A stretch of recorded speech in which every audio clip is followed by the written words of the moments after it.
जय श्री राधे कृष्ण। आप सभी का आपके अपने YouTube channel BK Mishra present में बहुत बहुत स्वागत है। आइए आज आप सब सुनेंगे परिवर्तिनी एकादशी द्वादशी पारण के दिन तुलसी माता की कथा।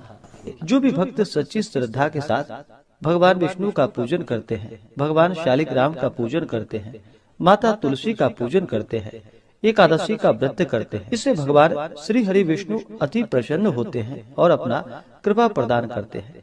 एकादशी का व्रत जो कि सभी प्रकार के पापों को नष्ट करने वाली है और व्यक्ति के जब पाप और ताप नष्ट होते हैं तो उनके पुण्यों का उदय हो पाता है और सभी प्रकार के फिर सांसारिक सुखों की प्राप्ति होती है।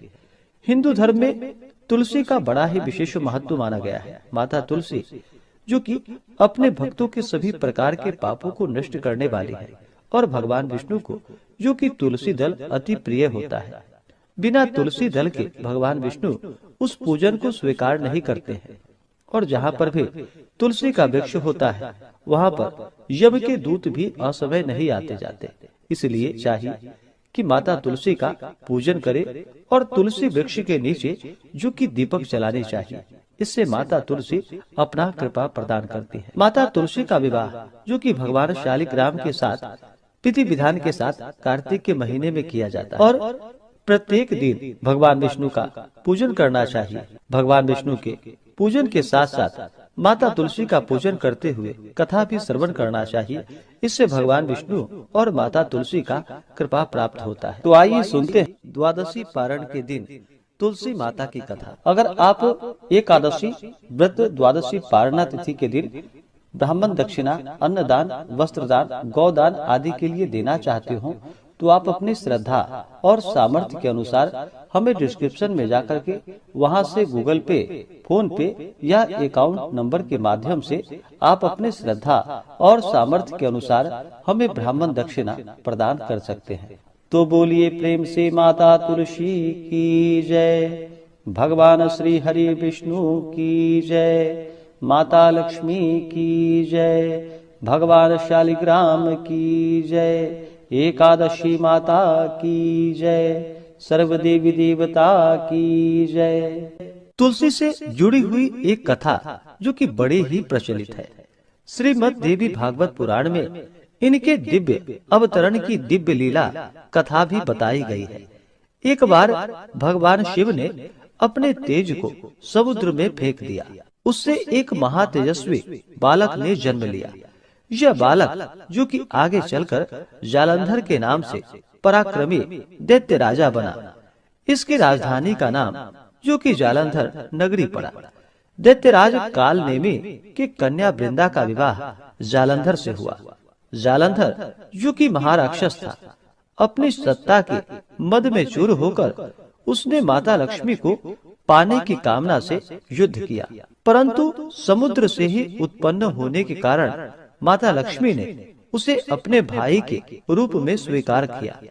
वहां से फिर पराजित होकर वह माता पार्वती को पाने की लालसा से कैलाश पर्वत पर पहुंच गया। भगवान देवादिदेव शिव का ही रूप धारण कर माता पार्वती के समीप गया, परंतु माता ने अपने योग बल से उसे तुरंत ही पहचान लिया तथा वहां से अंतर ध्यान हो गई।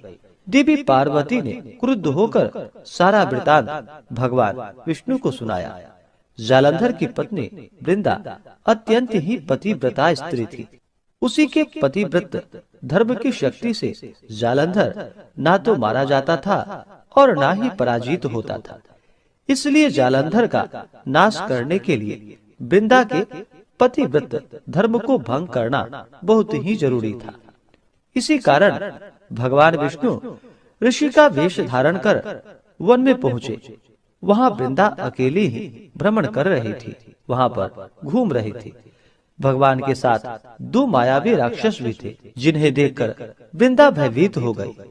ऋषि ने वृंदा के सामने पल में दोनों को भस्म कर दिया। उनकी शक्ति को देखकर वृंदा ने कैलाश पर्वत पर महादेव के साथ युद्ध कर रहे अपने पति जालंधर के बारे में पूछा। ऋषि ने अपने माया जाल से दो वानर को प्रकट किए।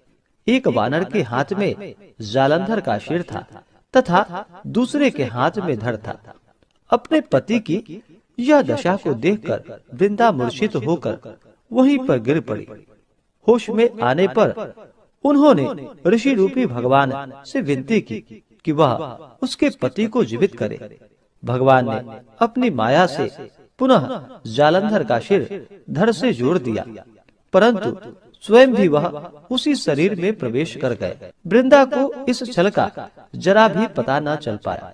जालंधर बने भगवान के साथ वृंदा पतिव्रता सा व्यवहार करने लगी, जिससे उसका सतीत्व भंग हो गया। ऐसा होते ही वृंदा का पति जालंधर, जो कि भगवान शिव से युद्ध कर रहा था, वह युद्ध में हार गया और मारा गया। इस सारे लीला का जब वृंदा को पता चला तो वह क्रुद्ध होकर भगवान विष्णु को, जो कि शिला होने का श्राप दे दिया तथा स्वयं भी सती हो गई। जब वृंदा भस्म हुई, वहां पर तुलसी का पौधा उगा। भगवान विष्णु ने वृंदा से कहा कि हे वृंदा, तुम अपने सतीत्व के कारण मुझे लक्ष्मी से भी अधिक प्रिय हो गई हो। अब तुम तुलसी के रूप में सदा ही मेरे साथ रहोगी। जो मनुष्य मेरे शालिग्राम रूप के साथ तुलसी का विवाह करेगा, पूजा करेगा, उसे इस लोक और परलोक में विपुल यश की प्राप्ति होगी। जिस घर में तुलसी होती है, वहाँ पर यम के दूत भी असमय नहीं आ जा सकते। गंगा व नर्मदा के जल में स्नान तथा तुलसी का पूजन बराबर माना जाता है। चाहे मनुष्य कितना भी पापी क्यों ना हो, मृत्यु के समय जिसके प्राण मंजरी रहित तुलसी और गंगा जल मुख में रखकर निकल जाते हैं, वह पापों से मुक्त होकर वैकुंठ धाम को प्राप्त होता है। जो मनुष्य तुलसी व आंवले की छाया में अपने पितरों का श्राद्ध करता है, उसके पितर भी मोक्ष को प्राप्त हो जाते हैं।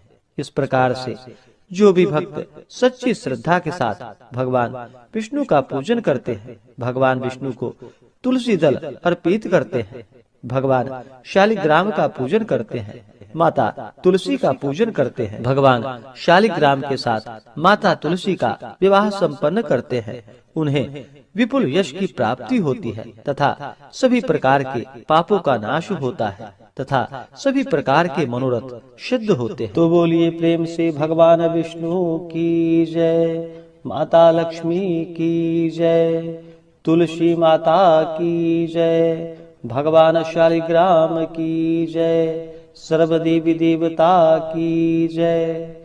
इसी प्रकार से जो भी भक्त सच्ची श्रद्धा के साथ नियम और निष्ठा के साथ भगवान विष्णु का पूजन करते हैं, भगवान शालिग्राम का पूजन करते हैं, तुलसी माता का पूजन करते हैं, उनके सभी प्रकार के दुख और कष्ट दूर हो जाते हैं तथा भगवान विष्णु की कृपा से, माता तुलसी माता लक्ष्मी की कृपा से व्यक्ति के सभी प्रकार के पाप और ताप नष्ट हो जाते हैं तथा सुख और समृद्धि की प्राप्ति होती है। तो आशा करता हूँ कि यह जानकारी आपको अच्छा लगा हो। ऐसे ही ज्ञानवर्धक जानकारियाँ प्राप्त करने के लिए हमारे इस चैनल पे अगर आप नए हैं तो चैनल को लाल बटन दबा करके सब्सक्राइब करें, साथ में बेल आइकन घंटी को दबाएं ताकि मेरे वीडियो का नोटिफिकेशन आपको समय से मिलता रहे। वीडियो को लाइक करें, शेयर करें, सुखी रहें और स्वस्थ रहें। जय श्री राधे कृष्ण। धन्यवाद।